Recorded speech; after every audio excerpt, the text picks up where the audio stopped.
Little new funk. I don't really know this. Oh, brand new. Just dropped on Friday. Sweet Cherry Baby. I mean, Artist who calls himself Diamond Cafe. I wouldn't choose it. He's a Canadian new funk synth pop DJ. I like his work. He's a white boy, Canada. But his real name is Tristan Thompson. Oh, what? And I want to make sure that people don't confuse Diamond Cafe with the guy that plays on the Cleveland Cavaliers, because I don't know how common the name Tristan Thompson is in Canada, but we already have two guys with the exact same name. So I just want to make sure that people aren't confused between the real tall black guy that plays for the Cavs and the not tall white falsetto singer, DJ, new funk guy from British Columbia. The Cavs re-signed Tristan Thompson to a year. Saw that.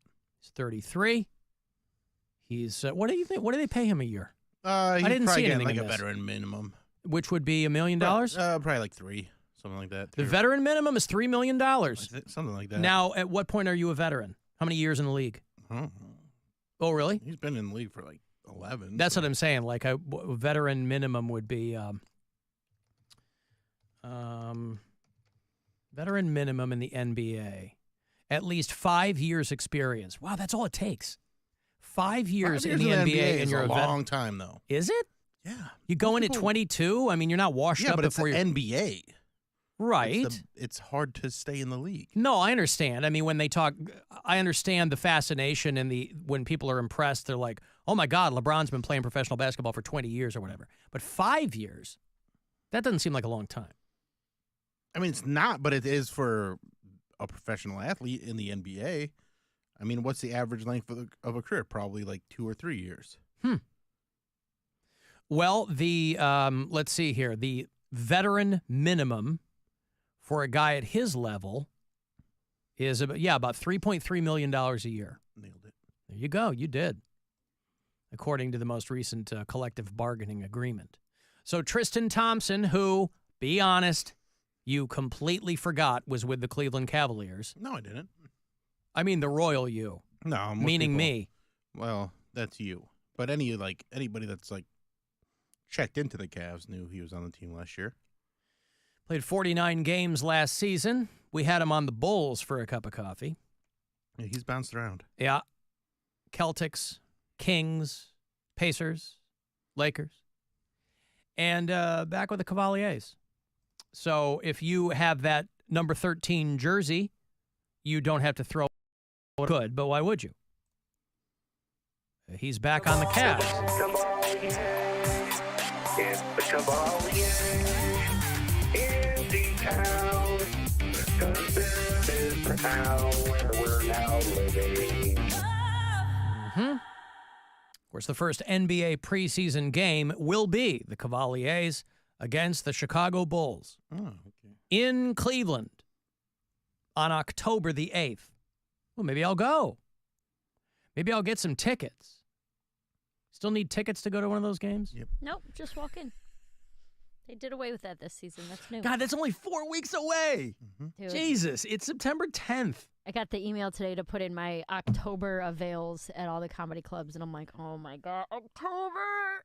Yeah. October! It's spooky season, Mary. It's booby. Yeah. So only 4 weeks from tonight is the beginning of the NBA preseason. Cavs, Bulls on your FM home for Cleveland Cavaliers basketball. Hold on, I'm going to burp. Okay. Sorry. But Tristan Thompson still in the mix, as it were. In the mix. Guardians play tonight as they inch ever closer to the end of their regular season, the end of this month. Cleveland also playing Chicago tonight. Well, I'm putting playing in air quotes because the White Sox aren't really playing baseball. They're pretending baseball. Let's say that. I know it's a distinction without a difference, but the White Sox look like a pretend baseball team. To the tune of another loss last night, 5-3. Guardians win, 7:40 tonight. Second of 3. there at Guaranteed Rate Field. 740, 710 is your Guardians Live pregame on MMS. Email from Lucas. We're talking about vasectomies earlier. He is the recipient of a Dr. Ryan Berglund vasectomy over there at the Cleveland Clinic. He and I are what we call vasectomy brothers. You know how you and Triple H are Inuit brothers, Bill? Yeah.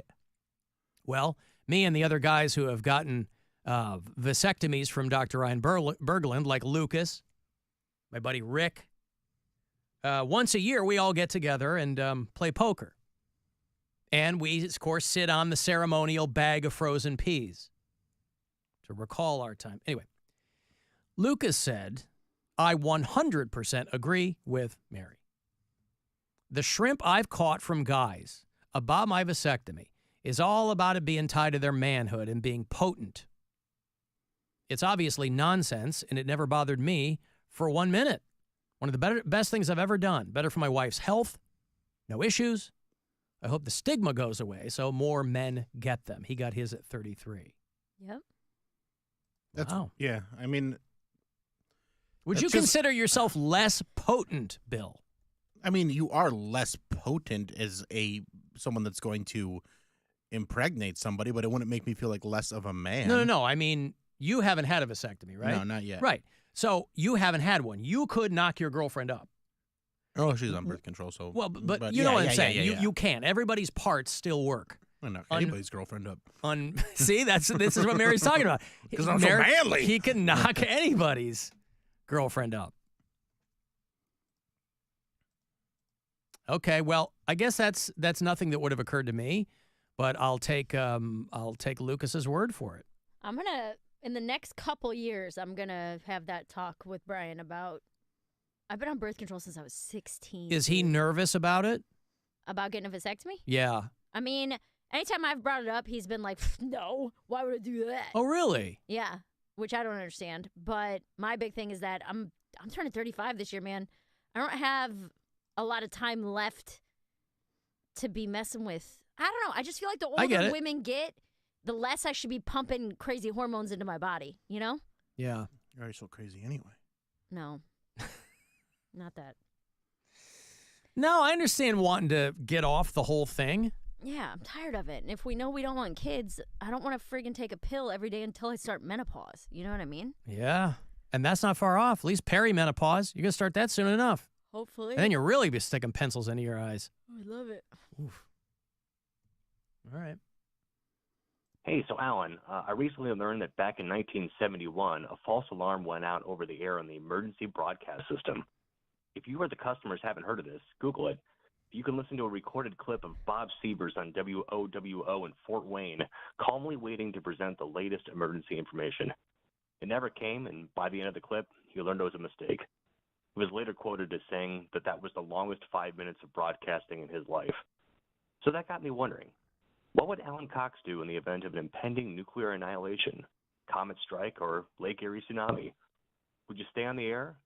Would we hear anything useful from you? Can we at least count on you to tell us one last poop news story? What a well-prepared call. That was a great call. It sounded almost AI. Yeah. But a great call. It sounded like Would you get anything podcast. useful from me? No. Would you get a final poop news from me? Yes. I would say, here's some poop news. My pants are now full of it because there's an impending nuclear assault. You know, I've thought of this very question more often than you might think. What to do if we were called upon to serve in our duties as purveyors of public information if there's something coming like that. Now, this is not a news station, but we have developed a relationship with our customers that they would probably expect that I would be here. And my thoughts always go to, well, everybody would be trying to get somewhere at the same time. So would I be able to get home or find loved ones? Probably not. I'd probably have to stay here and do my duty. Deliver the news. I mean, I have, my older children are 2 states away. No way that I could be near them. One state It's a away. terrible, terrible scenario. I'm sorry? Michigan is next to us. Okay, one state away, but not up the street. No. You know what I'm saying? Well, same here. My roommate picked Yes. A Quiet Place day one. We just watched God. that. God, I'm so tired. I of watched people. about 15 minutes of it, and I was like, this isn't scratching me where I, I mean, itch. it was fine. It was. I feel like I've seen every end of the Yes. world movie at this Yeah. point. Anyway, but that was, it's one of those where aliens just attack out of nowhere. And now you got to find out how to get out of the city and whatever. Yeah. What song would you play for him? What song would I play for the aliens? Yeah, yesterday. Dream is yesterday's. Uh-huh. But yeah, where it's like, what can you do? Because the highways just are going to be die. jammed Yeah. up. If you're not one of the first people out the door, That's you're not right. getting anywhere. That's right. You She'd walk play home? Boot, Skook, and Booby, Bill, is what she'd play for the aliens. Okay. No, thank you, caller. I'd never heard of that before. WOWO. This is February 20th, 1971. This is Fort Wayne, Indiana. This is the news talk station there, a guy named Bob Sievers. So that everybody still sounds like this. Ever tell you about Fort Wayne, Bill? The Fox Island you Nature told me about that Preserve. Stupid thing. You ever- when they ate the toilet seats because they're wood. Beavers did No, or I don't recall something. that. Yeah, No, something I like think it was a that. different story. Yeah, you're thinking of something else. But here's some of this here. Which is broadcasting news and information for your area. You are listening to the emergency broadcast system serving the Fort Wayne area. Studio, awaiting further information. WOWO received this emergency announcement just moments ago. We have to verify, we did verify with a special message in code, and this is an emergency action directed by the Emergency Network. First of all, I love that voice because that's not a normal voice. That's not a voice that when this guy goes home, that's how he's talking to his family, right? Got great pipes, but he's the newsman. This is 1971. Where's the newspaper? Where's my hot toddy, Margaret? This sounds like it's like the 60s. I didn't think anybody sounded like this in 71. I mean, I guess on a news station they would still. Yeah. But February 20th, 1971. If you can believe it, Mary, this is before I was even alive. It's not true. It's hard to fathom anything that was around before I was alive. Barely. When was this? This was February 20th, It was 1971. 4 months before you were I born. was born that summer. I was inside my mother's womb. Oh. I was a giant 13-pound child in my mother's womb. Ugh. I would eventually be cut out of her in an emergency C-section. You want to talk about an emergency alert they needed on the radio. When they had to gouge into my dear mother's abdomen and haul out a baby the size of a toddler who was dead. They had to bring me back to life. wake me up. That's exactly what they did. So this guy is trying to walk. Now, obviously, I'll play this for you, and it turned out to be a false emergency alert in 1971. But this guy had to be on the air telling people. This wasn't a prank. You know, in retrospect, it's got a War of the Worlds vibe, but it was just somebody sent off the wrong information. People didn't have Twitter and their phones to tell them something screwy. They had to listen to Bob Sievers at WOWO in Fort Wayne, Indiana, home of the Fox Island Nature Preserve, and more high schools per square mile than any other American city. And directed by the President. You've heard Bob Chase tell you that you are to tune to the emergency station in your area that is remaining on the air. WOWO will remain on the air here in the Fort Wayne area. I can't believe somebody recorded this. The only reason this is on YouTube is because somebody recorded it. Yeah. That's amazing I to love me. that. To broadcast any emergency information that is coming in. At this point, at the microphone, I know of nothing to cause this. We are waiting for... And this is where it gets good. Because this is back where the news guys, they just called it rip and read. You tear it off the news wire and you read it. So you just had the voice and you already had the script. This just in from the Associated Press. It's when the news guys had to ad lib. That's when you were in for something good. You know, they had to keep it moving. They had to find a way to keep people calm. You know, like we do. We're so A calm. calming effect on our audience. From Stuart Dan in the WOWO newsroom to bring us some information from any of our wire services. We have been asked to broadcast this emergency information immediately. We will bring you other emergency information the moment we receive it. And at this time, I would personally like to urge all members of the WOWO news staff, any in the area and listening, to report to us immediately. We do not know the cause of this emergency. Now, if you're watching the live stream here, you'll notice there's a headshot, one of those old news photos of Bob Sievers, this newsman there, who was just reporting on what ended up being a false Air Force nuclear attack message across the emergency broadcasting system. And if you can see his headshot, this poor guy had the unfortunate coincidence to have a birthmark on his forehead that looked exactly like his signature. Kind of Face tattoo. Gorbachev type situation. Face tattoo. Notification, He started the but trend. we ask you to stay tuned. This is Bob Sievers. I'm checking the wires. I'll be with you the moment we have further information. We will cease all commercial messages at this time also. See, he goes into the Montevani. Again, ladies and 'cause gentlemen, we ask you, please do not call us to ask what is the matter. I love that. Please, whatever you do not call us to ask what is the matter. We're telling you as we can. Hey, is this Bob Sievers? This is Bob Sievers. What is the matter? I told you not to call, you nitwit. Oh, I'm so sorry. Hello, is this is this Whoa Radio? It is indeed. And what is the matter? I told you not to call and ask, what is the matter, you dunce? What are you calling names? We're calling Because people's names. people can't follow directions. Hello, is this Bob Sievers with WOWO Radio? No, this What is the matter? This is Squishy Hulk. Are to be the information service for this area. This is Bob Sievers. I know of nothing yet. We received this emergency message about 10 minutes ago. We are continually vamping, watching our wire. I urge all WOWO newsmen to report to our station immediately to help us. And please do not call us to ask what is the matter. We do not know. We have received the official notification.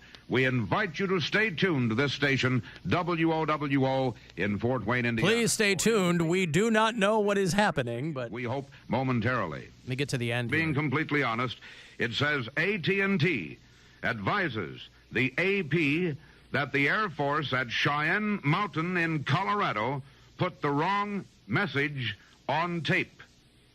Put the wrong taped message. The normal tape explains the message is merely a test. This is the one that we always receive at this time on Saturday morning. It says you will be further advised when additional information is available. That's when he has to tell everybody. Thankfully, we've got the wrong information. There is no imminent nuclear attack. Bob Sievers is in the National Radio Hall of Fame. He was inducted in 2017. He spent 51 years at WOWO Radio in Fort Wayne. He was the host of one of the longest running radio shows in history, The Little Red Barn, there in Fort Wayne. He retired after 51 years. The only two breaks he ever took were to serve in World War II and the Korean War. Oh, double. He died in 2007, but he's enshrined in the National Radio Hall of Fame. But thank you to that caller.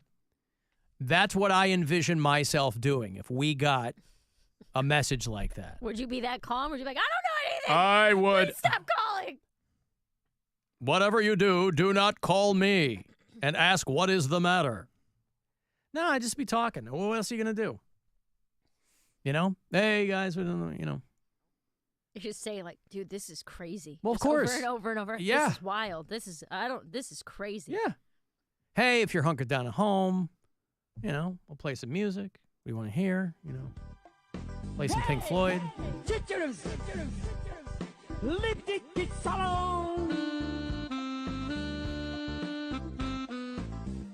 All in our dista, I know they break the wall. All in our dista, I know they break the wall. Oh, we don't have any more information for you. Please don't call and ask what is the matter. The soothing sounds of Pink Floyd. Yeah, I don't know. But you're not going to get anywhere. You're running your car, sit in traffic.